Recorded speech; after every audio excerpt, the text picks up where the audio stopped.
My name is Nova Jean Fiori Watson. My date of birth was August 21st, 1935. I was born in Tontitown at the home of Albino and Agnes Maestri. I was delivered there. We have your written permission, but we'd like for you to say for the video that we do have your permission for the interview and to use your photos. You definitely have permission to use the video and my photos. Okay, and who were your parents? My parents were Fern Haney, who lived in Elm Springs, and she married Bill Fiori from Tontitown. Okay, and tell me about your family business. What kind of a business was your parents in? What did they do for a living? My family really was not in any business. When I was very young, my mom and dad both worked at the Perona canning factory. Then my dad became a tile setter, terrazzo tile, whatever, and he traveled, so he was home mostly on weekends. And my mother worked as a waitress for biggest part of my life. And then at one time she was a bookkeeper for the Perona Feed Company, which was there on the corner of Barrington and 412, Highway 412. Tell me about your mother's job working at the restaurant. Where did she work and what did she do? Well, my mother was a waitress, and at one point, many, many, many years ago, she worked for George and Alma Hartman. They had a little cafe there in the Perona building. She worked for them. Then she worked in Springdale for Hal Brogdon at Chicken Little. She worked for Heine Dirick. He had a steakhouse. And of course, like 9 out of 10 women in Tontitown, she worked at the Venetian Inn. Good. And I used to bus tables as a kid at the Venetian Inn with her. Mm-hmm. Tell me more about how you helped on that part of her, that type of a job she had. What did you do to help, and when would you help? Well, I'd clean off the tables like a busboy. But us kids, girls or boys, they called us swampers back then. And the same, I went with her when she worked at Chicken Little. And through that, I became a waitress myself, I guess because all I knew. But my dad, as I said, was away most of the time. And did you ever do anything to help in your dad's business? No. Did you help him with tile setting or any of that stuff? Oh my goodness, no. I never helped him with any tile setting. No. Once in a while when he was home, he would take me fishing with him down at the creek or whatever, but other than that, no. He always worked for somebody else. And you've talked some about this, but tell me more. Besides whatever work you may have done to help, like your mom, what other jobs did you have growing up to make money? Things you would do for others to make money? Well, what I used to do as I was growing up for extra money, I never did like to babysit, but I did babysit a couple jobs. I used to babysit for Jack and Lavinia Zuppel, his wife. We called her Beanie, Jack and Beanie. I used to keep their children. I used to babysit Garvin and Eleanor Martini's children. He lived in Springdale and owned a dry goods store, and he employed a lot of us in his store because they were Catholic, had moved here, I think, from St. Louis. So because they attended our church, several of us young girls worked for him. Well, let me back up, back to the jobs. I remember I was 9 years old, and Jack and Lavinia Zupo owned a store there on the corner of 412 and I don't know, it's just a little lane, but they had pottery from Oklahoma, that Arcoma. They'd sell pottery and local wine in the shop. And I would babysit the children in the back, and then on occasion, Beanie would have me go out and dust the bottles and stuff, and I was paid a little extra if I dusted the bottles. A routine at home, I spent an awful lot of time because with Daddy traveling and Mother working different hours, we really didn't have an automobile at the time. And during the winter, I would stay with my grandmother, my father's mother, up in Tontitown because she lived a block from the school. I didn't have to walk to school. In the summer, I would usually spend the summer with my grandfather on my mom's side. He lived in Elm Springs, and I would spend the summer down there while they worked and did. Tell me your grandparents' names. First your maternal, then your paternal. Who were they, and tell me a little bit about them.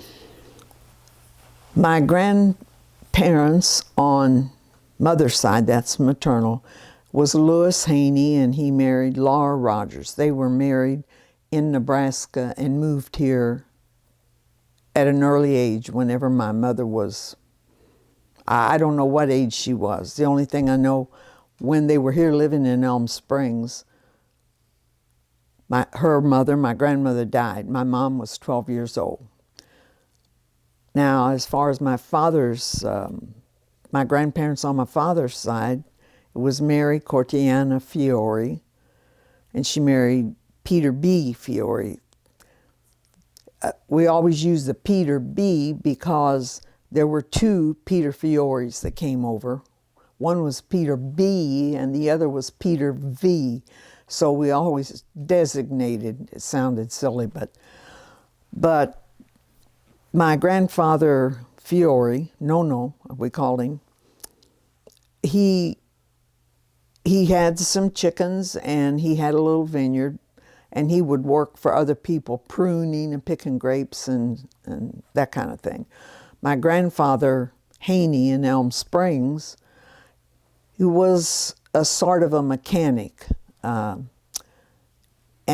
he worked at the Perona factory as like a maintenance man. If a piece of machinery break down and so forth, that's what he did. And then he farmed just some strawberries and a few milk cows. And that's all that I remember they ever did. Tell me more about the time you spent with your grandparents and what you would do to help them for their family businesses. Well, there were, my grandparents really were not in business as such. Grandpa Haney in Elm Springs, as I said, he had strawberries and some cows, but he worked on the farm, and I would pick strawberries with him. He and his second wife, Clementine Marsani, were married in 1940 because my grandmother died when my own mother was only 12 years old.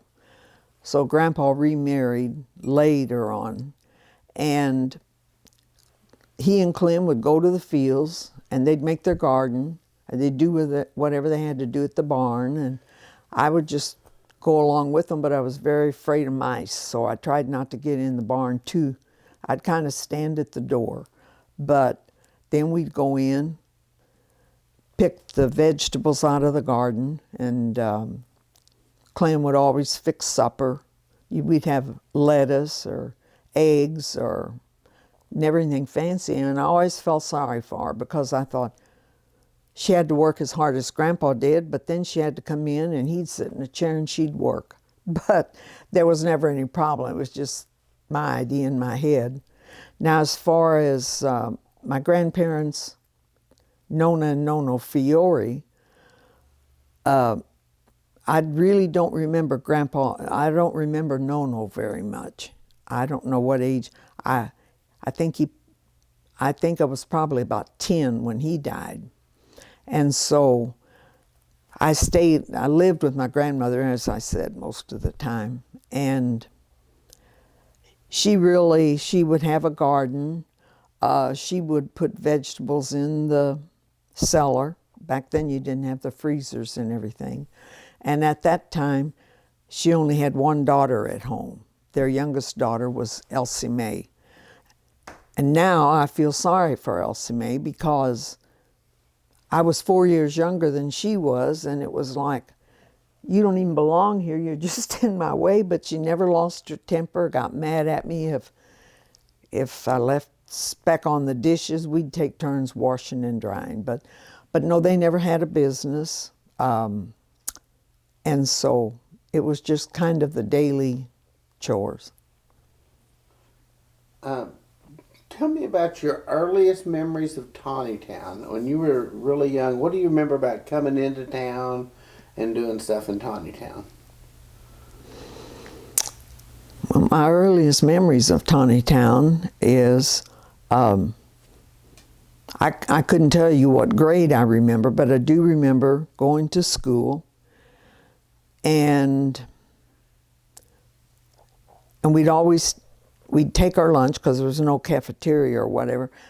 I didn't have to take my lunch because my Nona lived, like I said, less than a block from the school, and she'd always have lunch prepared. And Elsie Mae and I would go home for lunch. And on the days, Nona made bread once a week, homemade bread. And the day she would make the bread, we were all excited because she would tear off a little pinch and make a little roll of it and fry it. I guess she fried it either in lard or oil because it's a little cast iron skillet. And we'd have that with canned peaches. It was so good. But other than that, the youngest, I don't know. I really don't know. What businesses or stores do you remember going to trade in, or maybe that you may have? You mentioned Perona's, but where would you and your family or your grandmother go to shop? Well, it would be Richard and B. Artemini's store.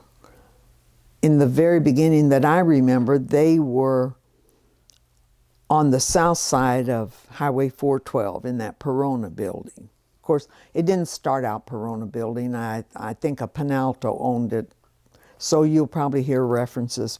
But their store was there, and eventually the Arteminis built a new mercantile across, I think in the early 50s or late 40s, and that's where you would shop. However, there was another little store about a block farther west on 412.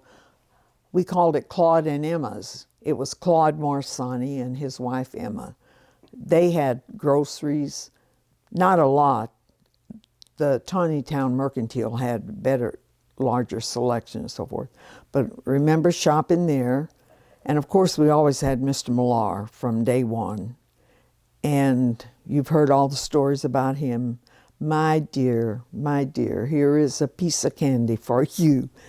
And we knew when we got there, but again, I was always afraid to go too far into the store. It was dark and the lights would be over here, but there'd be a strings hanging from the ceiling, draped like this.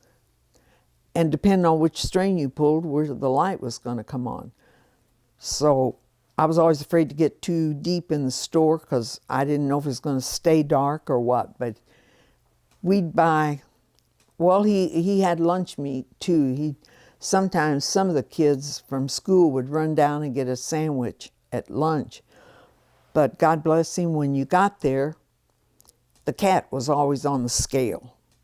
He'd have to shoo the cat off the scale to weigh the meat, and it didn't look too good. But he was a very generous man, and he took care of all of us. And I guess, well, the exception, there were a couple of beer joints, taverns today, and that's where the local guys would meet after work, have a beer, and then go home. That's the only stores I remember. What restaurants or places to eat do you remember? You mentioned some earlier, but tell me more about them. Well, there were, to my knowledge, there were never any in Tontitown except Woody's. Well, Woody's was more like a little tavern, but they did make hamburgers, but we didn't go out. I mean, our parents didn't go to restaurants. First of all, not a lot, but some of the parents had no vehicles. And if you did have a vehicle, you didn't waste your gas running out to eat someplace. It was just like you just didn't go. So I really can't remember anything. Well, of course, we had Mary Mastery's, but you don't go there with a house full of children, I mean, for the spaghetti and chicken dinners.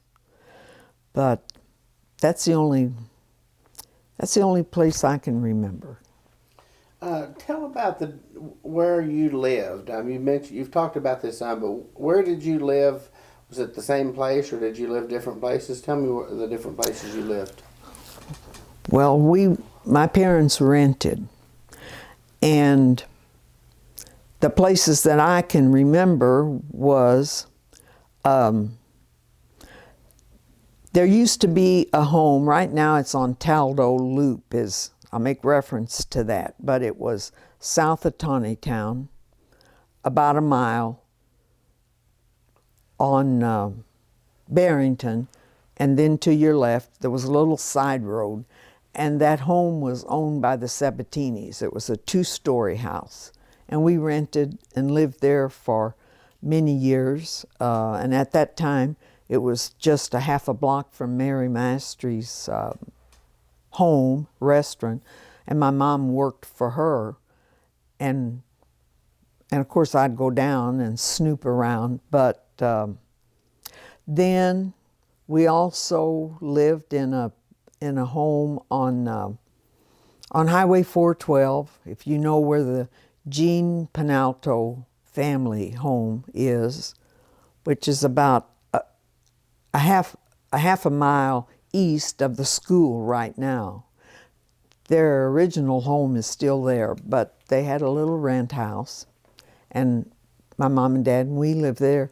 My parents built a home when I was 12 down on South Barrington, about a mile, and of course it was gravel road, and you talk about riding your bicycles or this or that. There really was no good place because of the gravel, and then of course I lived with my grandma Nona, and then lived in Elm Springs with my grandpa and Clem. Tell me what it was like attending school at Tontitown. What was a typical day like, or just in general, what was it like going there? Well, a typical day at school, for grade school for me, it was kind of funny because a few years ago, several of us interviewed our older residents to see how things were back in the day, and all of them, especially the men, complained about the nuns. They were so mean. Well, I never witnessed that. Maybe it's because we behaved. I don't know, but we had nuns, and there were probably at least 3 classes in each room. I graduated in 9th grade with 4 people. It was Francis Franco, Lloyd Barriola, and Lester Chola, and myself. 4 people. And 3 of us went to high school. Lester never did go. That's off the track. I shouldn't have said that. What I liked about the school was those of us girls, as we got older, and of course it was the Sisters of Mercy teaching us, and they lived in the convent next door. And so after we get in school and get started, they'd select 2 or 3 of us each day to go over to the convent. After they had had breakfast, they just left their plates right there on the table. There never was a drop of food on them. It was always amazed me. They dipped out just what they ate. But we'd go over and gather the plates, and we'd wash and dry them, put them up, clean up for them. And so we were always glad to get chosen to do that. And then when it's recess, well, you go to the bathroom and do whatever. On lunch hour, we always brought our lunch, and we'd go out back.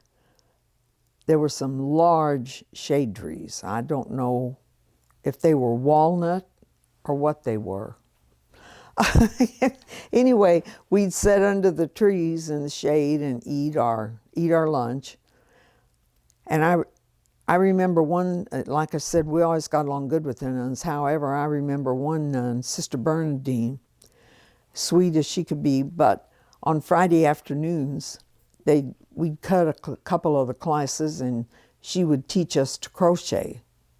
And so she was showing me, and I was making a little baby bib out of that nylon-y thread because my mom was expecting a baby. And so she was showing me how to do, and I had it about halfway through, and I don't know, some reason or the other, she fussed at me about something before we went out for lunch, and it made me so doggone mad. I just took the bib with me, took the whole deal, and as soon as I had my sandwich, I sat and ripped every stitch out. And I remember it was Rita Piazza with me, and I don't remember who else, but it was like, don't tell Sister that I did this, well, it wasn't 20 minutes, we're back in class, and she called me up, and she took care of me. She didn't whip me or anything, but man, I wish she would have. But it was like, I don't know who you think you are at 10, 12 years old, but that was an incident I'll always remember. But we used to sit under that. There was a big walnut tree, big shade. We sat under that a lot. And that one time, the boys could play ball because there was a little ball diamond there for them. And some of us girls, we were up probably 7th or 8th grade, we were sitting on the ground watching them. And Sister Quintilla, I remember her, she came down and she just fussed us over because ladies don't sit like this, and these boys are out here and blah, blah, blah. And so she shooed us all back up to the school. I remember that about going to school, but that's about it. Talk about when you graduated from Tontitown and then where you went next and what it was like. From Tontitown, at that time then we lived on Barrington, and I would ride the school bus from, I can't think of it was a J-Row, I think, that drove the bus, and he came from Elm Springs on up the hill and picked up several of us. It did stop at my house. And back then, I guess it stopped at every house. Of course, the houses were not close together, but we'd ride the bus. And in my second year, as I knew more girls and more people, I'd ride the bus in and then spend the night with one of the girls, either Gay Warren or Margaret Johnson, and we'd go to school the next day, and then that next day I'd ride the bus and go back home. A lot of times on Friday, I would stay overnight because we had football games, basketball we could watch, so us girls would walk to the games. About 6 of us were a little group, and then on Saturday, one of our residents, Ernie Piazza, worked at Sturtevant's plumbing company, and so by around 4 or 5 o'clock, I would go to Sturtevant's, and I'd ride back out to Tontitown with him. He'd let me off at the Tontitown Mercantile, and then I'd walk the rest of the way home. So that's how I got to see football games. And Well, tell me the name of the school you went to and what it was like there after you left Tontitown. Where did you go and what was it like, the school? I went to, let me see, after I graduated Tontitown, I went to Springdale. At that time, it was Springdale High School only. And I think in our graduating class, I think we had about 100 kids. But there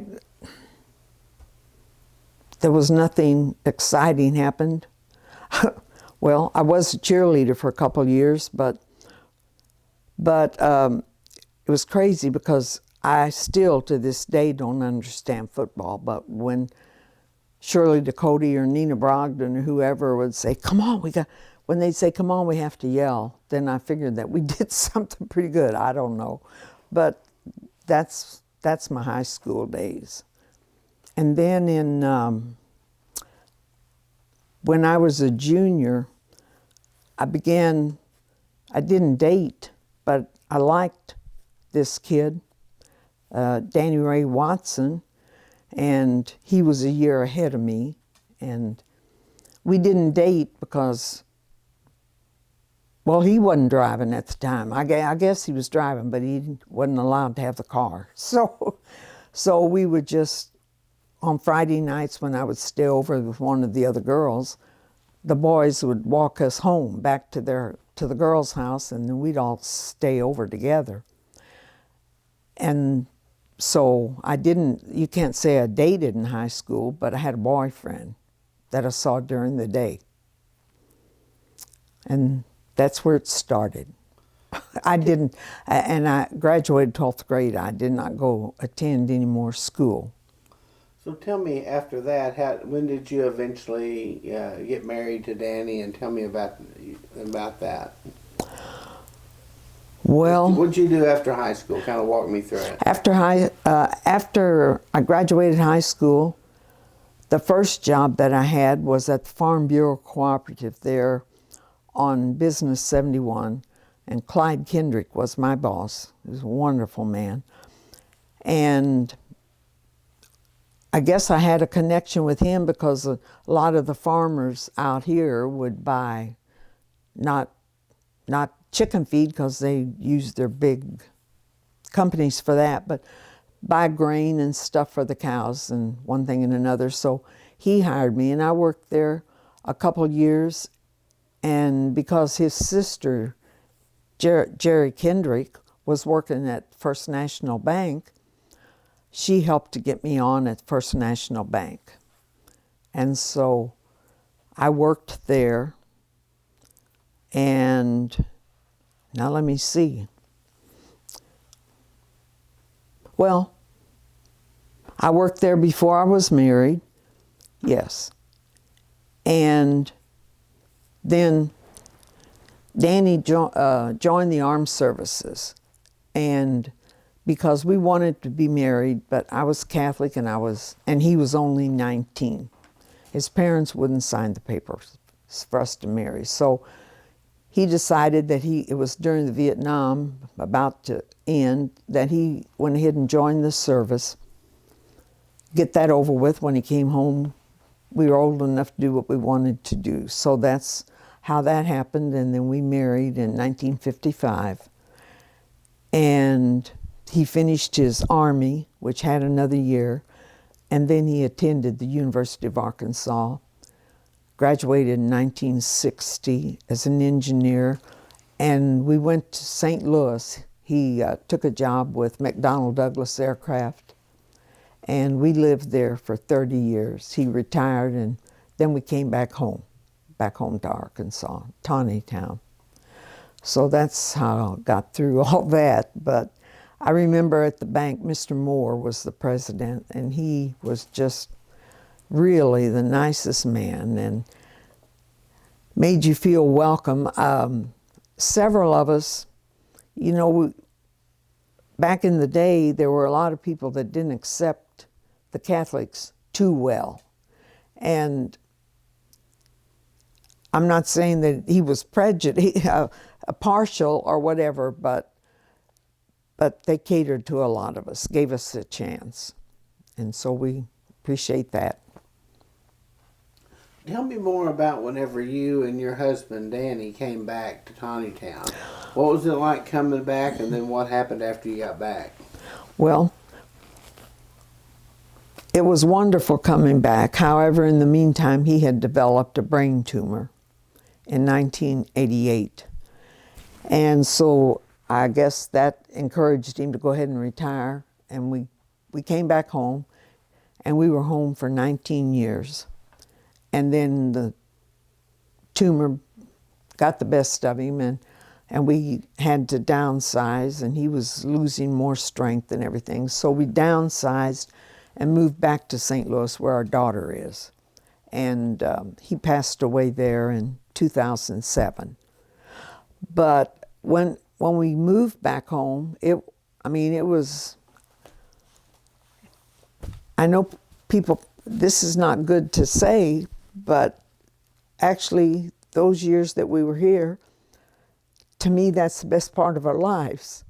And I know you should say it's when your children were small and all this stuff, but this was just so satisfying and wonderful to be back home.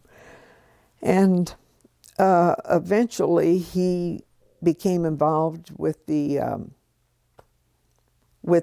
city council here in Tontitown, and he served on that as on the planning committee, on whatever, for a while. They became an alderman, and eventually in 1998 he was elected mayor, and he was mayor until 2005. He resigned because of his health, and that's when the next year we moved back to St. Louis, and that's where we are today.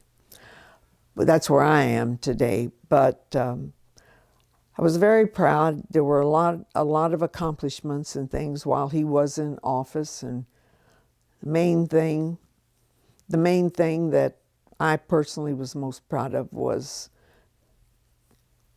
the original, what do you want to call it? The original hard work of getting the sewers out here. He was mayor, and our water superintendent was David Spinotto, who cut his teeth on the water coming to Tontitown, because for years we didn't have water here.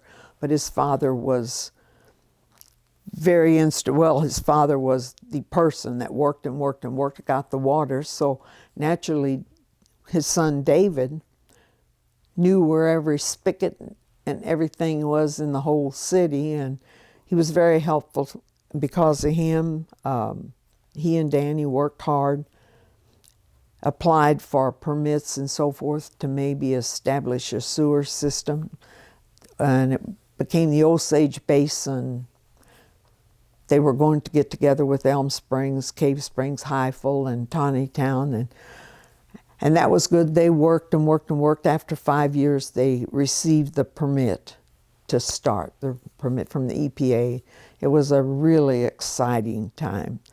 And they accomplished many good things while they established the walking trail in our city park and dedicated to Father Carenti, one of our pastors that was a wonderful person. And anyway, in 2005, he resigned because of his health, and we moved back to St. Louis. And I'm there with my daughter, and now I get to come home. I have been coming home every year for the Grape Festival, and it's wonderful. Of course, it makes me cry, but I'm happy there. I mean, it's good. It's 6 hours from home. Back to Danny. Mm-hmm. How does a guy who is not Catholic or not Italian come into a town like Tontitown and be elected mayor? And what hurdles did he face? I don't know. The biggest hurdle was marrying me. but he made that one. So, you know, I really don't know. In fact, I was shocked myself when he agreed to become an alderman, to run or be appointed. I don't know which it was for him to get started in it, because all his life he never was one to be real aggressive. You know, he's friendly and everything, but it was a side of him that I never knew. And when we got here, and like I said, he and David hooked at the hips, and he got self-confidence to do faith. I don't know what to say. Scott, I just don't even know how to say it. But I'm very proud of him. He loved the Italians and just loved it, loved them. And I still remember that one statement that he made when he was interviewed. I guess it was 2003, and they were still working, trying to get the EPA approval and everything they had to have. And he said, the person that was interviewing him, he said to him, big things are going to happen. If we get these sewers, big things are going to happen to this community. Not just the community, but the whole area. And honestly, I wish you could see it today. It's unbelievable. I could hardly find my way around. It's been a year since I've been here, and there's so much growth. It's wonderful. I mean, a lot of people don't like it because it's too much traffic, but they can live with it. One of your old classmates and long-term city officials, I think, was a big help for your husband. Can you talk about who that was and how she helped? You're talking about Francis Franco. Tell me about Francis. You got all day? Well, that's a tough subject right now. In fact, she passed away just a few months ago, and yesterday at the Grape Festival was the first time I've seen her two daughters since, and it's kind of brought me to, but oh yes, Frances was a city recorder for 25 years or more, I guess, and she knew everybody, and she knew what route to face you for, you know, and she was a big help because he was new to all of it.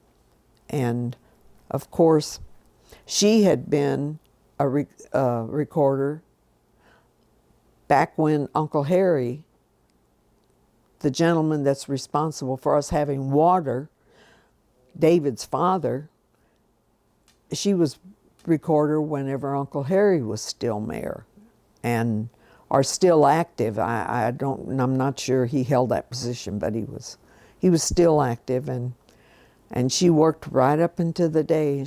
She was wonderful. She knew everybody, and you didn't push her too far.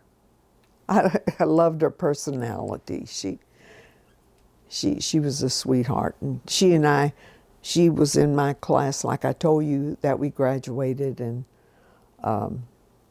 she'd keep you laughing. Okay, good, very good. Let's change the subject a little bit. Tell me about when you were growing up as a kid, besides your own family. Who are some of the people that you remember in the community, maybe, that people you looked up to or people that you knew in the community that were kind of prominent? Well, I don't want to skip anybody, but, well, of course, the Aldo and Aggie Maestri. She kept me a lot when I was, after like 8, 9, 10, because she just lived down the road a little bit from the school, and I'd go there after school if I was going to go home with Mother and Daddy. And of course, Mother and Daddy played cards with Louis and Margaret Perona, and Joseph and Margaret Rosso, and Jack and Beanie Zupo. That was and Louis and Helene Penalto.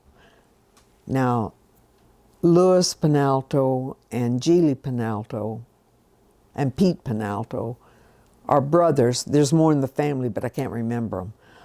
But Geely and Louis married girls from the East. They met them in the service. And when they moved here, they knew how to make pizza from scratch.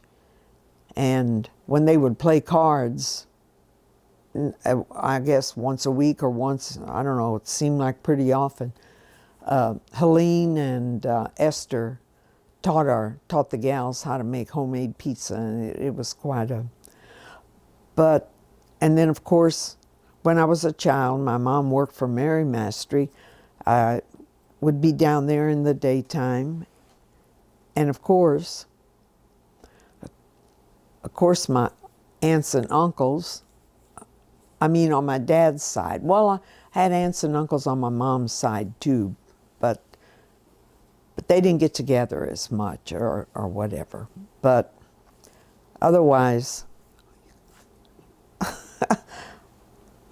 I'll when I get out of this seat, I'll think of 50 people that That's okay. Should be All right. Next question is, talk about your church. Where did you go, and what was it like? Well, the only church that I actually knew and attended was the one that they just tore down a few months back. I couldn't tell you the year it was built. Maybe 42, is that what they're saying? But that's the only church I knew. Now, as a kid, I was in the choir because, like I said, Nona lived right there. And we would go to Mass before school each morning. Not everybody, but I did because she did. So we didn't sing during the week, but on the weekends, even us kids were allowed to be in the choir with the older people like Leo Penalto, Mabel Mersani, Virgil Verucchi, Lucy Posa, John Millar, the organist. So we'd go, and my Nona had the little pew that she always sat in.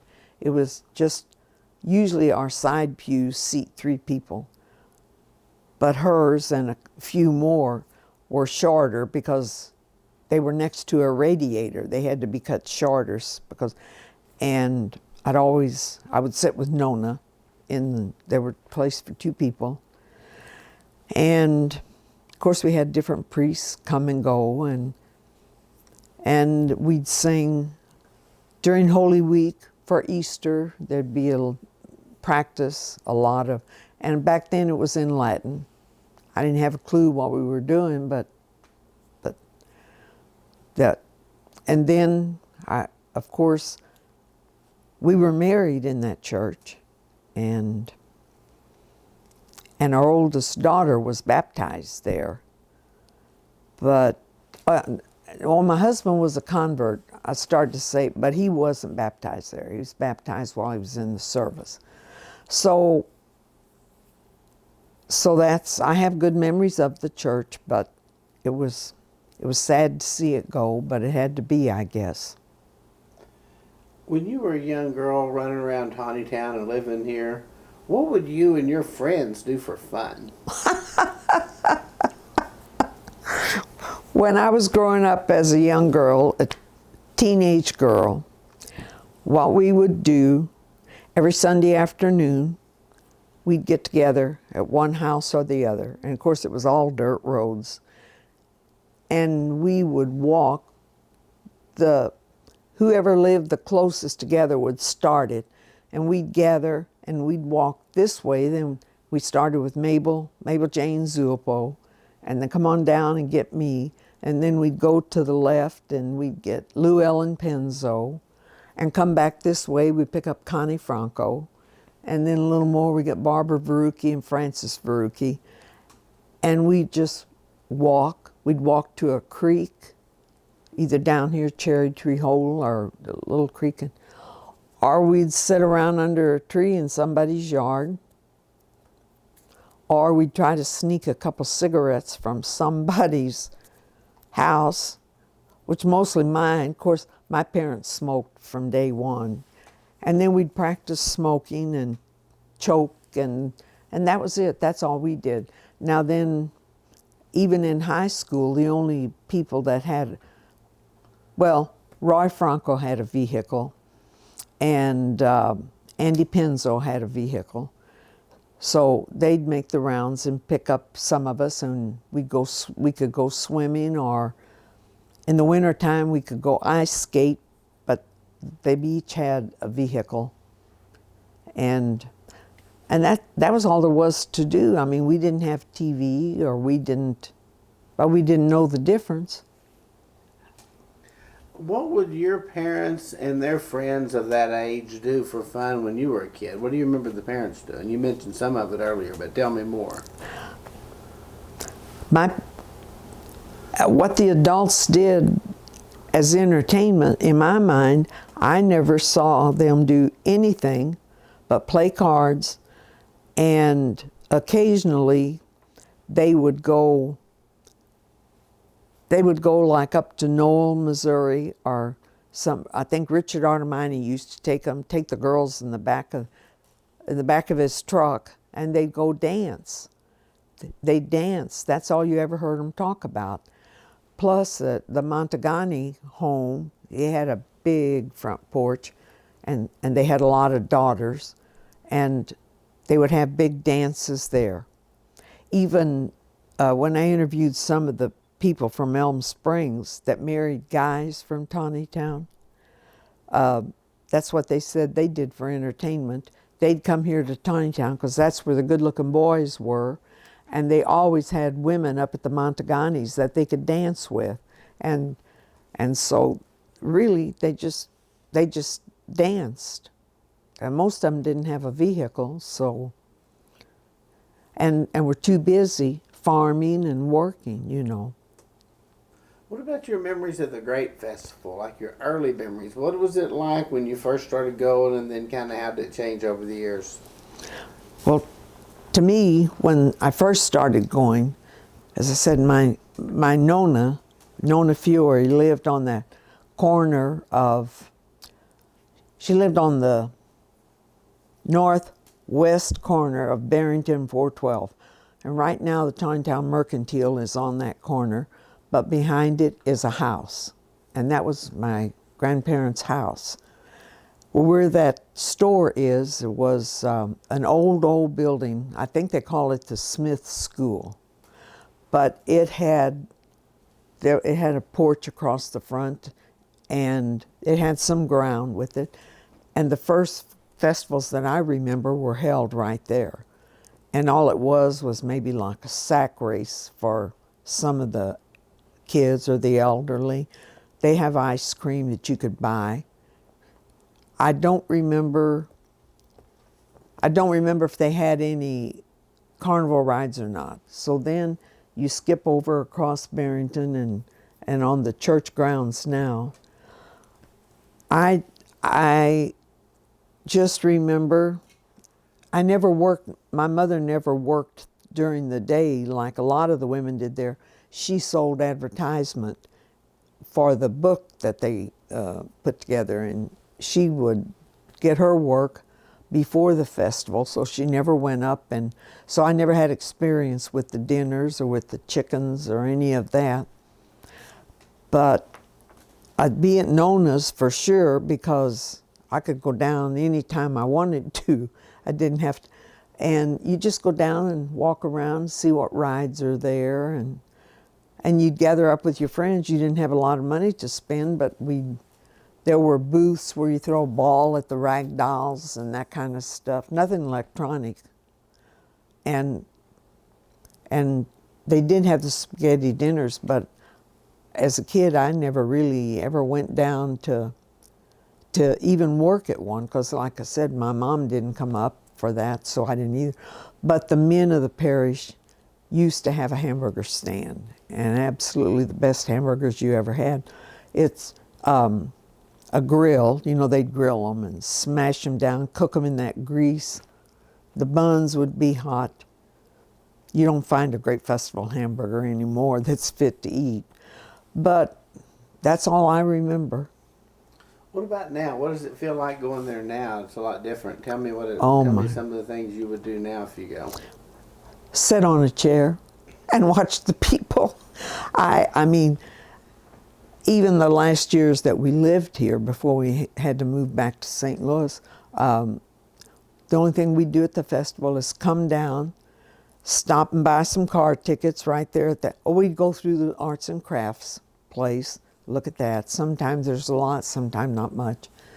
And just put some chairs out beside the school in the shade, and the old timers, we'd sit and talk with each other and whatever. And of course now it's the same thing, but the younger people, I mean, they have bingo and lots of rides and a lot of commotion, a lot of people. And they do have entertainment, live music, 3 nights a week, and it's just altogether different.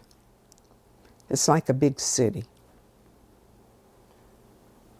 Do you remember any other traditions when you were a kid or growing up here besides the festival, or things that you would do on a regular basis every year? Well, one tradition that I'd really like to talk about was Easter.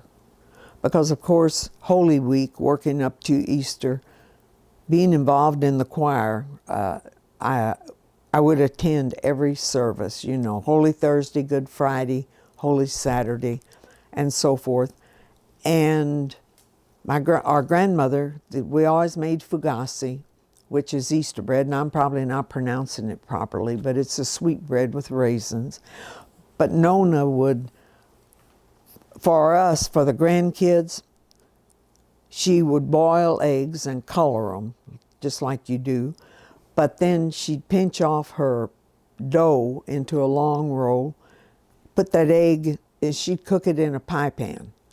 She'd wrap that roll around the egg and bake them like that. She baked each of us grandkids a pie shape with the egg in the center.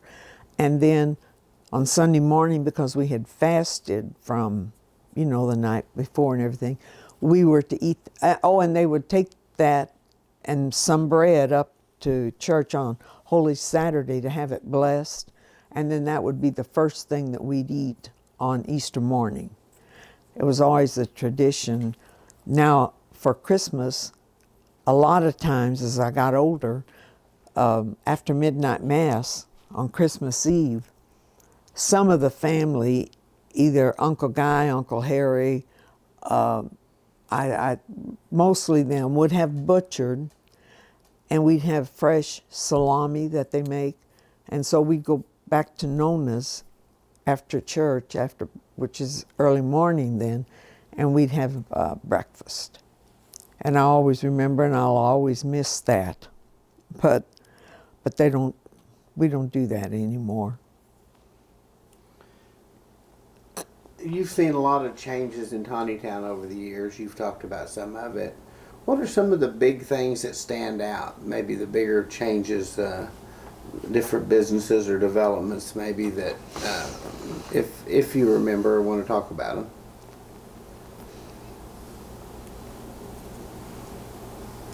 I really... Okay. What about... There's a lot of things that I've asked you about, but what are some things maybe that you want to talk about or that you remember that I haven't thought to ask you about?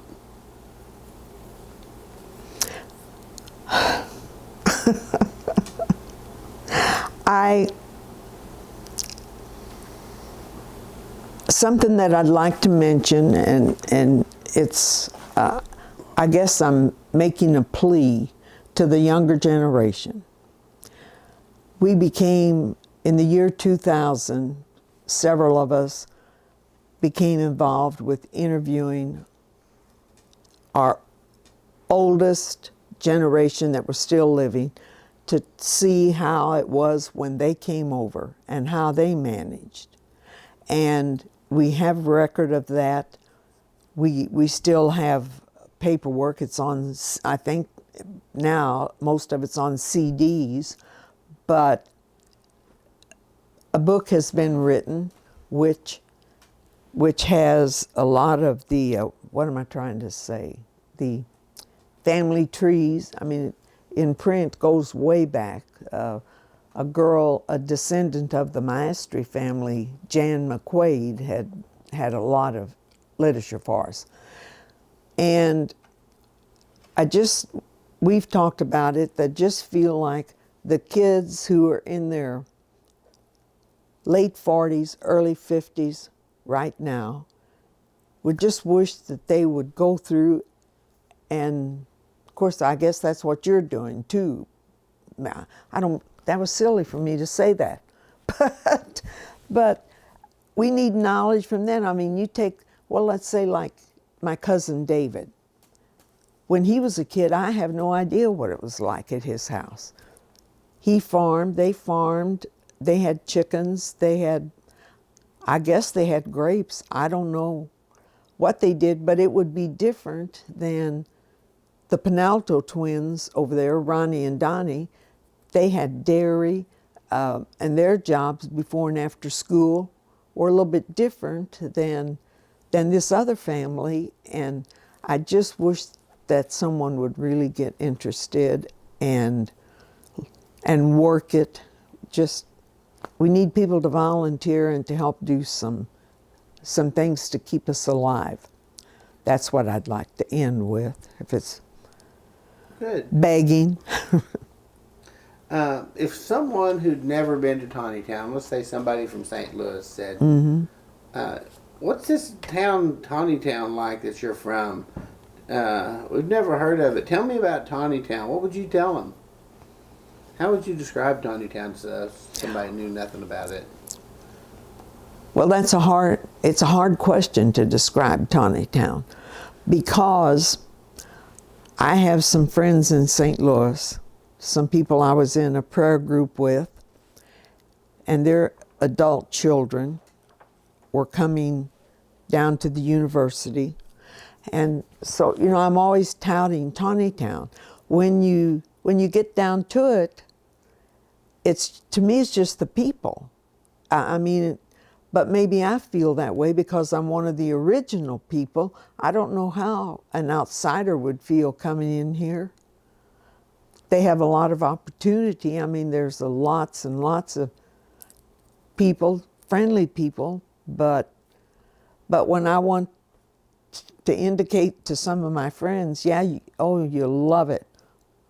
Well, then my heart says they'll love it because I love it, because they're my people. So I really can't answer that question. This is a similar question, but if someone said, you can live anywhere in the world, you and Danny back in the day could have lived anywhere in the world, besides maybe the family connection, and why would you pick Tontitown? Why Tontitown? What would you tell them if they say, why would you pick Tontitown?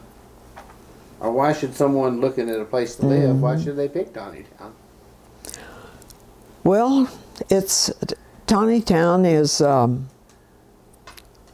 it's, what do you call it? It's not a bedroom community because there are businesses here now, but I can tell you. All right, I'm sorry, I just can't tell you. The last question's the easiest one. Maybe it is. Yeah, we've been here too long. Finish this sentence for me. My favorite thing about Tontitown is, how do you say that sentence with your own answer in it? My favorite bit is, it's my family and it's my friends. When people are your friends, they're really your friends. And just like this, I haven't been home for a year now, and I was on the picnic grounds last night, and I see people that some are close friends, others I used to work with them at the festival, or others I've seen them in town or stuff. Everybody's friendly and lovable, and that's what it does for me. But everybody's not as loudmouth and goofy as I am, but I just enjoy the fellowship.